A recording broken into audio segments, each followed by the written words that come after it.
Assalamualaikum warahmatullahi wabarakatuh. Selamat pagi dan salam sejahtera untuk kita semua. Perkenalkan, nama saya Anjar Pinam Enkom dengan NUPTK 5944 7656 6613 7002. Saya merupakan salah satu dosen tetap pada program studi S1 Sistem Informasi di Universitas Mandiri Bina Prestasi. Video ini saya susun sebagai pemenuhan dokumen PDD UKT PT untuk sertifikasi dosen tahun 2026, khususnya pada bidang pengajaran untuk memaparkan mata kuliah yang saya ampu, yaitu mata kuliah pemrograman web 2 dengan kode mata kuliah SKK 42. Mata kuliah pemrograman web 2 merupakan mata kuliah inti pada rumpun software development yang dirancang untuk membekali mahasiswa dengan kompetensi membangun aplikasi, khususnya di sini aplikasi yang berbasis web, yang dinamis menggunakan framework Laravel versi 11. Database yang digunakan adalah database MySQL. Di era industri 4.0, penguasaan dari framework menjadi standar industri untuk menjamin keamanan kode dari serangan misalnya seperti SQL injection, CSRF, dan lainnya, serta memastikan konsistensi proyek melalui arsitektur MVC atau yang kita sebut dengan model view controller.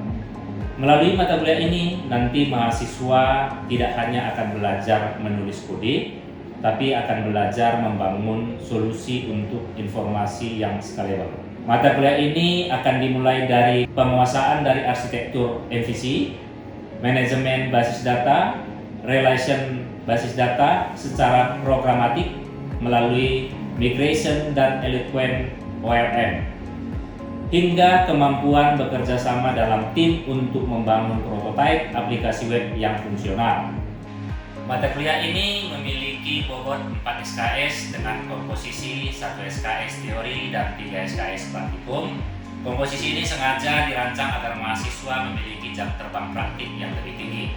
Sedangkan capaian pembelajaran mata kuliah yang pertama CPMK 1, mahasiswa mampu menguasai konsep dasar pengembangan web modern. Kemudian CPMK 2, mahasiswa mampu merancang dan mengimplementasikan pengelolaan basis data relasional. CPMK 3, mahasiswa mampu menggunakan fitur aplikasi dinamis yang mencakup operasi CRUD atau create, read, update, delete, validasi data, dan sistem autentikasi yang aman. CPMK 4, di mana mahasiswa mampu merancang dan mengintegrasikan antarmuka pengguna yang ergonomis menggunakan Blade Template Engine dan admin template eksternal untuk meningkatkan pengalaman pengguna. Sedangkan CPMK 5, mahasiswa mampu bekerja sama dalam tim untuk membangun prototipe aplikasi web yang fungsional dari tahap analisa hingga menguji sebagai solusi atas kebutuhan organisasi. Pembelajaran dilaksanakan selama 16 pertemuan dengan pendekatan Project Based Learning atau PBL. Sistem penilaian yang digunakan dalam mata kuliah ini berbasis pada prinsip outcome based education untuk mengukur proses serta luaran mahasiswa. Pegangan atau buku pustaka yang nantinya akan digunakan sebagai referensi mahasiswa dalam proses pembelajaran baik dari teori maupun praktikum. Di sini ada terkhusus dari dokumentasi Laravel itu sendiri. Demikian pemaparan rencana pembelajaran semester dan mata kuliah pemrograman web 2 ini. Melalui keselarasan antara materi, praktik intensif, dan penilaian berbasis luaran, kami berkomitmen menghasilkan lulusan yang siap bersaing sebagai web developer profesional. Selanjutnya, mari kita saksikan cuplikan proses pembelajaran yang saya lakukan di dalam kelas bersama dengan teman-teman mahasiswa pada pertemuan kedua yang membahas tentang framework Laravel, mulai dari instalasi Laravel, serta memahami folder-folder terkait dengan framework Laravel itu sendiri. Terima kasih. Wassalamualaikum warahmatullahi wabarakatuh. Oke, selamat siang semua. Siap, Pak. Gimana kabarnya? Siap, Pak. Masih semangat kan? Semangat. Oke, baik. Kita akan memulai lanjut pembelajaran kita. Oke, sebelum kita mulai, saya mau isi dulu kehadiran ya. Ini SIC 24 ya. Ya, Pak. Hari ini Saya, Pak. Hendawan. Saya, Pak. Oke, baik. Materi kita di pertemuan kedua ini terkait dengan pengenalan Laravel ya. Salah satu framework yang komunitasnya besar.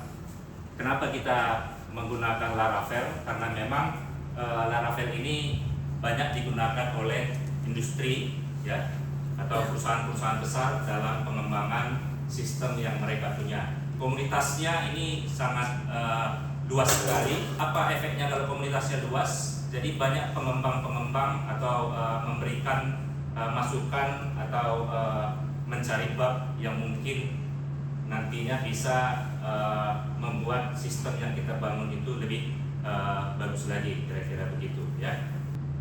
Sebelum kita masuk ke topik materi kita ya, nanti di pertemuan kedua ini Anda diharapkan nanti bisa membangun atau menguji aplikasi untuk perangkat lunak ya, dengan metodologi atau alat bantu sesuai dengan konsep dengan paradigma framework Laravel, di mana di sini kita tetap mengembangkan menggunakan struktur MVC. Kemudian nanti Anda bisa melakukan instalasi beserta environment Laravel itu, bagaimana strukturnya ya, struktur Laravel itu sendiri. Kemudian bagaimana nanti penggunaan dari route atau routing di dalam Laravel itu sendiri. Sebelum kita lanjut, ada kira-kira yang mau ditanyakan, misalnya kenapa sih kita menggunakan Laravel gitu ya, atau ada kaitannya dengan ini kan pemrograman web 2 ini lanjutan dari pemrograman web 1. Kira-kira ada mau ditanyakan dulu? Ada? Pak, saya mau bertanya. Ya silakan. Pinka ya. Iya, Pak. Oke, silakan. Kenapa kita tidak pakai PHP native aja seperti di web 1? Oke, baik. Ini pertanyaan bagus ya. Kenapa kita tidak menggunakan native gitu ya? Oke, terima kasih Pinka, silakan duduk. Nah, kalau kita ketahui bahwa pada saat Anda pemrograman web 1 itu kita menggunakan native itu, sebenarnya itu kan pengenalan bahasa pemrograman ya. Walaupun sebenarnya kalau kita lihat ada sebenarnya keuntungan kita menggunakan native, tapi ada juga kekurangannya gitu ya. Yang pertama, kalau kita native itu berarti kita akan membangun dari dasar.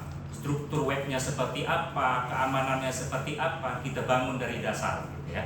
Nah, sedangkan kalau kita menggunakan Laravel sebagai framework kita, di mana Laravel ini sudah punya struktur file-file yang nantinya tinggal kita gunakan dan sesuai dengan standar yang memang kalau digunakan oleh perusahaan sudah punya standar gitu. Nah, selain itu, misalnya kalau kita menggunakan native, misalnya kan kita udah selesai nih project gitu ya, kita buat dokumentasinya, ternyata dokumentasi ini akan berubah gitu kira-kira, ada pengembangan ke depannya. Nah, setelah Anda melakukan coding dan jadi aplikasinya, untuk pengembangan berikutnya mungkin akan berganti orang gitu ya, berganti tim misalnya. Nah, tim yang baru ini harus membreakdown dari awal ini codingan native-nya seperti apa sehingga bisa mengembangkan ke depan. Sedangkan kalau kita menggunakan framework Laravel, ini dia sudah punya standar yang memang kita tinggal menggunakan standar itu gitu. Ibaratnya gini, kerangka manusia itu pasti sama semua kan gitu ya. Kalau native kan kita bangun nih kerangkanya, mau tangannya seperti apa kita bangun dari awal. Sedangkan kalau framework Laravel ini kita sudah ada kerangkanya, kita tinggal memasukkan bagaimana maunya otaknya seperti apa, nah interaksi matanya seperti apa, warna rambutnya seperti apa, dan seterusnya. Sehingga kalau berganti pun misalnya tim yang akan mendevelop untuk pengembangannya, dia akan lebih mudah karena memang sudah punya struktur yang standar gitu kira-kira. Nah, itu yang nantinya membedakan native dengan yang kita gunakan untuk semester ini. Nah, di Laravel ini ada yang kita kenal dengan namanya MVC ya. Apa itu MVC? Ada yang tahu sebelum kita jelaskan MVC? Ya, itu singkatan dari model view controller kan gitu ya. Nah, di mana model ini kalau di dalam MVC itu dialah yang menangani interaksi dengan database. misalnya mengambil data, kemudian nanti misalnya menambah data, mengubah dan seterusnya. Jadi kita cukup membuat query itu di model nantinya, kira-kira seperti itu, ya. Nah, kemudian MVCV-nya itu view, ya. Di mana view di sini fungsinya hanya akan memberikan respon ke user, gitu. Misalnya saya mau mengambil data mahasiswa, nah si model akan menggunakan query-nya, kemudian akan diperintahkan untuk ditampilkan ke view. Siapa yang memerintahkan? Itu tugasnya si C. Apa itu si C? Controller. Jadi controller ini sebagai logic, di mana logic itu misalnya seperti tadi nih, ada jalur, nanti ada kaitan dengan routing, mungkin belum kita masuk ke dalam. Ada jalur yang namanya route, nanti akan memanggil fungsi apa yang mau dipanggil di controller. Misalnya fungsi ambil data mahasiswa, kira-kira seperti itu fungsinya, gitu ya. Nah, kira-kira di dalam fungsi controllernya ada fungsi ambil data mahasiswa, maka nanti dia memanggil model jika memang dibutuhkan ke model, kemudian akan dikembalikan lagi ke controllernya oleh si model, mau diapain ini setelah saya mengambil data. Nah, si controller akan memerintahkan tampilkan ke view. Kira-kira seperti itu gambaran umumnya teknik MVC itu, gitu ya. Nanti kita coba bagaimana menginstalasinya dan kita coba jalankan satu contoh untuk routingnya, kira-kira seperti itu. Sampai di sini bisa ya dipahami ya? Oke, baik, kita lanjut. Nah, untuk kita menggunakan framework Laravel ini ada kebutuhan-kebutuhan yang harus kita penuhi, gitu ya. Yang pertama itu PHP engine-nya. Apa ini PHP engine-nya? Mungkin kemarin PHP native menggunakan terserah nih, misalnya kesepakatan saja ada 8, ada 7, dan seterusnya kan gitu ya, 7.4 dan seterusnya kan gitu ya. Tapi di sini kita diminta untuk minimal itu kita gunakan PHP versi 82. Nah, Laravel 11 itu dia minimal PHP-nya itu 82. Nah, jadi kita harus punya engine PHP kita itu di versi 82 minimal. Kalau di bawahnya nanti tidak akan bisa dieksekusi, tidak mendukung untuk Laravelnya. Nah, kemudian nanti kita punya manajemen database atau manajemen data nanti yang akan kita komunikasikan ke dalam database. Nah, jadi di sini bisa kita gunakan nanti MySQL atau Postgre. Kebetulan karena kita mata kuliah ini persyaratannya adalah basis data 2, berarti ke MySQL nanti kita buat, gitu ya. Nah, kemudian ada Composer. Nah, apa itu Composer kan gitu ya? Nah, Composer ini untuk memanajemen dependensi. Artinya apa? Ada nanti ya dependensi yang dibutuhkan oleh Laravel itu sendiri, ya. Jadi dengan Composer ini perintah command line-nya kita bisa menginstal dependensi itu sendiri, gitu. Contoh misalnya kita mau nanti misalnya punya laporan dalam bentuk PDF di aplikasi kita, gitu ya. Jadi kita butuh install untuk dependensi mengelola file yang kita buat itu menjadi PDF, gitu. Jadi Composer inilah nanti tugasnya di sana. Nanti bisa kita langsung uji coba penggunaan Composernya. Nah, kemudian kita harus tahu di dalam Laravel itu sendiri ada yang namanya nanti artisan. Inilah salah satu kelebihan dari framework Laravel ini. Jadi kita membuat file bisa menggunakan artisan. Misalnya kita mau membuat file controller, kira-kira seperti itu. Kita tinggal perintahkan saja artisannya. Nanti ada daftar command lainnya, kita sambil praktek nanti bisa kita kerjakan, kira-kira seperti itu. Artisan ini nanti ya sangat-sangat akan memudahkan kita dalam menyusun dan mengembangkan aplikasi. Contoh misalnya untuk membuat satu CRUD misalnya, kita tinggal buatkan satu perintah artisan, sudah bisa nanti di-create-nya controllernya, modelnya, migrationnya sebagai migrasi ke dalam database kita, kemudian nanti dia bisa resource-nya atau request-nya bisa langsung di-create sekaligus. Jadi dengan satu artisan kita sudah membuat 5 file sekaligus nantinya, gitu ya. Nah, itu nanti ada di dalam Laravel itu sendiri. Nah, contoh dasarnya nanti misalnya kita mau menjalankan server nih, kita akan menggunakan artisan yang namanya PHP Artisan Serve. Nah, kemudian nanti kita mau membuat controller. Jadi ada PHP Artisan Make Controller. Jadi kita akan membuat controller baru. Atau kita buat model baru. Jadi kita tinggal PHP Artisan Make Model. Jadi kita nggak perlu lagi, kalau di PHP natif sebelumnya mungkin di VS Code itu kan kita tinggal klik kanan, buat file baru, baru ketikkan nama filenya, baru kita nge-coding kan gitu ya. Nah, kalau di sini nanti cukup ini kita perintahkan, sudah ada filenya itu. Nah, sesuai dengan penulisan kelasnya seperti apa dan seterusnya, nanti sudah sesuai dengan perintah artisannya itu. Nah, ini akan kita coba bagaimana untuk instalasinya. Jadi untuk teman-teman cukup perhatikan saja dulu. Nanti saya akan pandu, setelah saya jelaskan nanti akan saya pandu bagaimana kita proses instalasinya secara mandiri ya. Oke, yang pertama di sini kita akan membuka VS Code. Kita open folder baru, misalnya saya buat karena saya menggunakan Uang server ya, jadi saya buatkan misalnya di sini folder di www ini saja, kita buatkan FSIC. Karena ini kita sudah berada di foldernya, kita bisa langsung membuat, kita tampilkan terminal kita. Di shortcut itu Ctrl Shift Enter ya. Nah, seperti ini. Oke, seperti ini ya. Jadi di sini kita akan menggunakan komposer seperti yang tadi kita jelaskan di awal, bahwa kita mau install ya satu dependensi yang namanya project itu sendiri. Jadi di sini kita tinggal buatkan composer create project. Berarti kita akan membuat project baru ya. Project. Kemudian di sini kita masuk ke dependensinya Laravel 11 kan gitu ya. Ini menandakan bahwa kita menggunakan Laravel 11 nantinya. Misalnya Laravel 11 ya. Nah, ini tinggal kita enter composer ya, seperti ini ya. Oke, ini sudah dijalankan. Kenapa saya gunakan titik di belakang ini? Karena kita mau project kita itu di foldernya FSI tadi nih ya. Oke, ini sedang proses ya. Nah, untuk menjalankan komposer ini, kalau dependensinya eksternal itu harus komunikasi dengan internet ya. Jadi harus ada koneksi internetnya ya. Jadi ini kita tunggu beberapa saat. Biasanya ini tidak lama ya, karena Laravel itu sendiri tidak besar ya.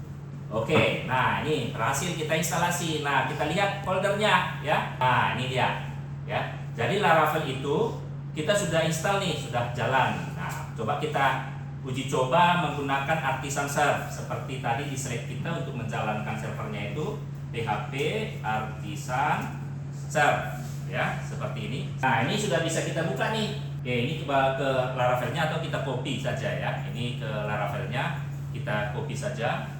Nah, ini kita sudah berhasil nih instalasi Laravelnya. Nah, ini untuk instalasi Laravelnya gitu ya. Kalau kita lihat di slide kita, ada struktur folder yang perlu, atau struktur folder dasar ya, yang nantinya ini menjadi dasar kita untuk membangun alur EVC yang tadi kita jelaskan di awal ya.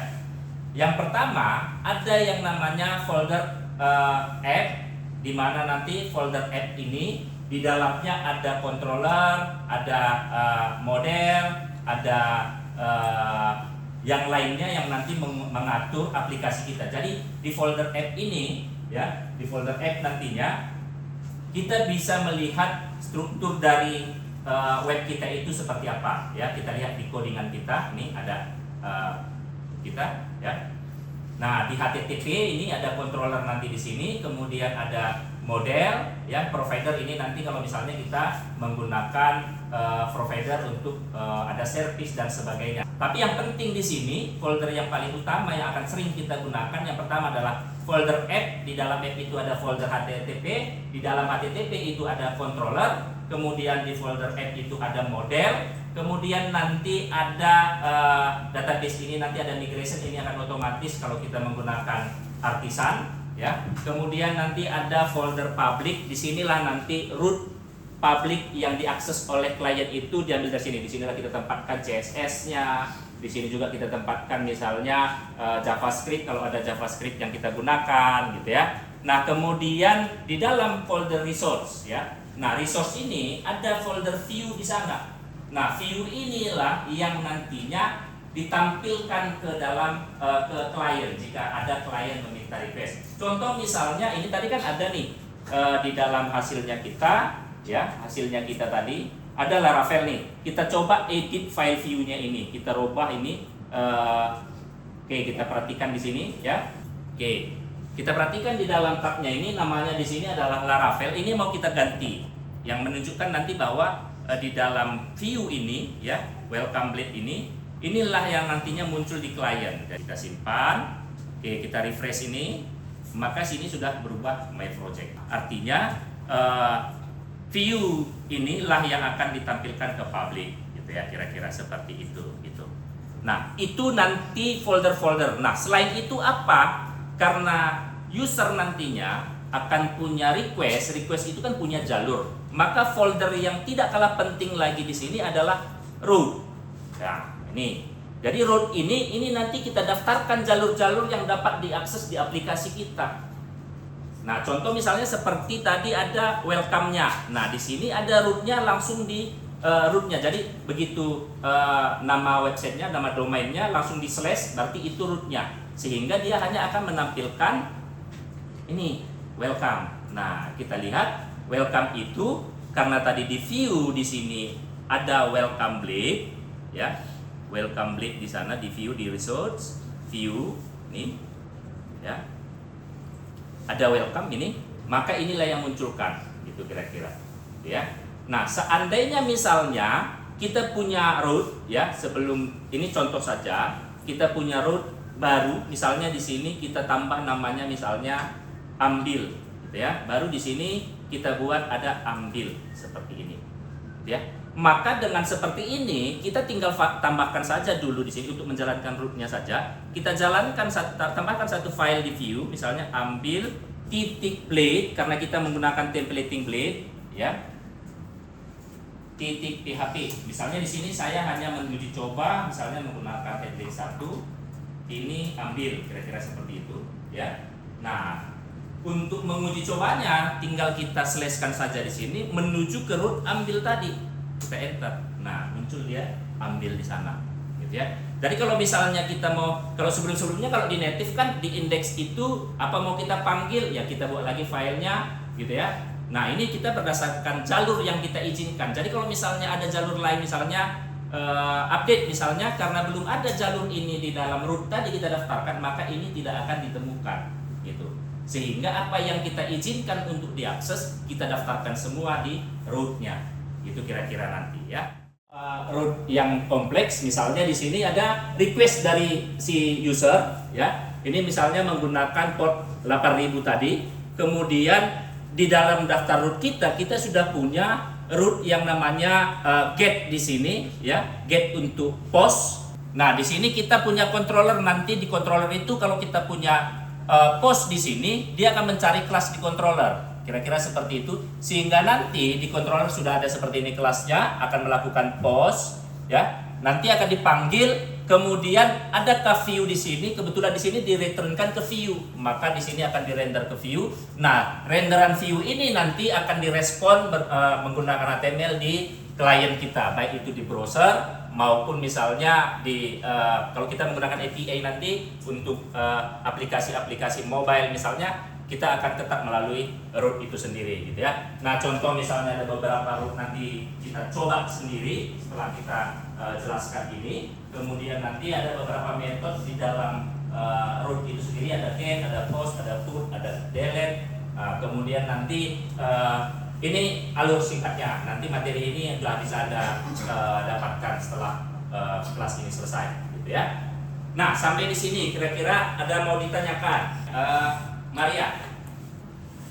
Saya izin bertanya, Pak. Apakah kita harus selalu untuk menjalankan PHP Artisan Serve ini di terminal untuk kita membuka project Laravelnya, atau apakah bisa kita bisa buka project itu melalui URL localhost /public Laravel /public seperti saat menjalankan project PHP native menggunakan XAMPP, Pak? Oke, ini pertanyaannya bagus, ya. Nah, apakah kita harus selalu menjalankan PHP Artisan Serve pada saat kita mau eksekusi project kita, kan gitu ya? Secara teknis itu bisa kita gunakan, ya. Boleh kita langsung menggunakan URL. Hanya saja, ya, Karena di dalam Laravel itu dia mengakses ke public, si klien kita tadi mengakses ke public, folder public, ya, di mana folder public ini kan kalau kita lihat tidak ada kaitannya nih ke yang lain, kan gitu ya. Nah, karena itulah di dalam Laravel itu punya yang namanya server sendiri yang kita perintahkan untuk bisa kita jalankan sehingga dia bisa mengeksekusi semua yang ada di Laravel itu sendiri. Contoh misalnya di eksekusinya rootnya di public tadi yang ada CSS misalnya, ada JavaScript dan seterusnya gitu. Apa akibatnya? Bisa saja kalau misalnya kita sebelum kita build nih aplikasi, ada nanti artisan buildnya, ya, kita bisa mengangkat folder itu khusus folder project kita angkat, kita publish atau deploy, gitu ya. Nah, ini bisa saja CSS-nya tidak akan dibaca kalau kita menggunakan langsung URL seperti di PHP native yang sebelumnya kita pelajari gitu. Jadi bisa saja tampilannya kacau kira-kira seperti itu. Tapi dengan artisan serve-nya, dia memang menjalankan servernya sesuai dengan yang ada di Laravel itu. Jadi pada dasarnya bisa, ya, pada dasarnya bisa. Apalagi kalau kita tambahkan konfigurasi AT Access untuk virtual domain misalnya, nanti akan lebih menarik lagi, gitu ya. Kita bisa daftarkan domain-domain apa yang bisa diakses untuk aplikasi kita. Misalnya satu aplikasi ada beberapa domain bisa kita gunakan, gitu. Jadi ada multi domain. Nanti kita bisa daftarkan di dalam virtual host tanpa PHP Artisan kita sudah bisa. Hanya saja saran saya untuk sebelum menuju ke sana, gunakan saja artisannya supaya semua dependensi atau vendor-vendor yang kita download pada saat membangun aplikasinya itu bisa dijalankan dengan sempurna. Kira-kira itu jawabannya, Maria. Terima kasih. Selanjutnya ada yang mau bertanya lagi? Oke, kalau tidak ada, ya, saya mau coba nih dari penjelasan kita dari awal tadi, ada nggak dari klien yang bisa menyimpulkan kira-kira apa sebenarnya alasan kita untuk menggunakan Laravel itu? Oke, silakan. Siapa? Gilang ya? Gilang, Pak. Oke, silakan Gilang. Karena Laravel menggunakan teknik MVC, model view controller agar aplikasi lebih terlihat lebih bersih, mudah dikelola, dan setiap bagian memiliki tugas yang jelas, Pak. Oke, baik. Terima kasih. Ini jawaban bagus ya. Oke, saya perjelas sedikit lagi. Nah, tadi alasan kita pertama bahwa kalau kita menggunakan Laravel ini, yang pertama, Laravel ini banyak digunakan oleh industri, kan gitu ya. Kemudian komunitasnya sudah sangat besar sekali sehingga kalau ada perubahan-perubahan atau bug-bug yang ada di dalam framework Laravel itu sendiri bisa kita langsung dapatkan informasinya. Selanjutnya apa? Benar yang dikatakan oleh si Gemilang tadi bahwa kita sudah menggunakan teknik MVC di sana sehingga kita pemrogramannya atau pengembangan aplikasinya sudah dengan sistem modular. Apa itu modular? Bahwa kita menyusun file-file sesuai dengan fungsi, ya, sesuai dengan fungsinya masing-masing di dalam framework itu sendiri. Sehingga pada saat ada maintenance atau ada perubahan pengembangan, kita dapat dengan mudah mengelola perubahan atau pengembangan atau perbaikan itu sendiri. Sekarang coba Anda buka VS Code Anda masing-masing. Harus connect internet ya. Apa tadi perintahnya untuk instalasi? Ya, Composer, spasi, create project, kemudian spasi Laravel, kemudian backslash Laravel titik 2. Yang pertama buat dulu foldernya di mana ya? Supaya nanti kita bisa memanage di situ ya. Nah, ada titiknya di belakang ini, spasi titik, artinya kita akan menginstal project kita itu di dalam folder yang sudah kita buat tadi. Ya, kalau misalnya tidak ada titiknya, nanti Anda buatkan folder baru misalnya di sana kita tuliskan nama foldernya, titik itu kita ganti dari nama folder, gitu ya. Nah, jadi gunakan ini kalau Anda sudah buatkan foldernya. Seperti tadi kan kita sudah membuat folder yang namanya tadi ada folder SIC24, kan gitu ya. Ada di menu barnya di atas. Nah, kalau ini kebetulan tampilannya, kemudian klik aja new terminal, gitu ya, akan muncul new terminal. Composer, create project, ini pakai garis nih ya, garis penghubung project, bahwa kita akan membuat project dengan Laravel, kira-kira seperti itu. Oke, jadi ini materi kita cukupkan sampai di sini. Saya pastikan untuk praktiknya akan lancar, ya. Saya akan meminta untuk orang lab nantinya untuk menginstal kebutuhan seperti apa yang kita butuhkan tadi. Nah, ingat bahwa pemrograman itu bukan bagaimana kita menghafal tekniknya, kan gitu ya. Tapi bagaimana kita memahami apa yang harus kita lakukan pada saat pemrograman itu.